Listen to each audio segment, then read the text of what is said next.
मूर्तिजापूरचे आमदार हरीश पिंपळे यांच्या जनसंपर्क कार्यालयात केंद्रीय रस्ते विकास परिवहन मंत्री नितीन गडकरी यांच्या अकोला दौऱ्यानिमित्त संघटनात्मक कार्यकर्त्यांच्या बैठकीचे आयोजन सोमवारी करण्यात आले होते। केंद्रीय रस्ते विकास परिवहन मंत्री नितीन गडकरी अकोल्याला उड्डाणपुलाच्या लोकार्पण सोहळ्याला 28 मे रोजी आयोजित जाहीर सभेकरिता पदाधिकारी कार्यकर्त्यांसह नागरिकांनी उपस्थित राहावे असे आवाहन आमदार हरीश पिंपळे यांनी जनसंपर्क कार्यालयात आयोजित संघटनात्मक बैठकीत केले।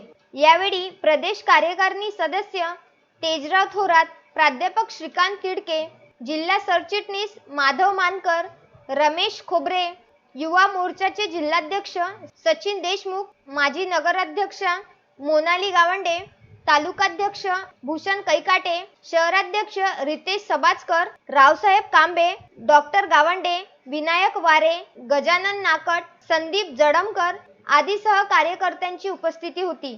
बाळासाहेब गणोरकर, विदर्भ न्यूज, मूर्तिजापूर।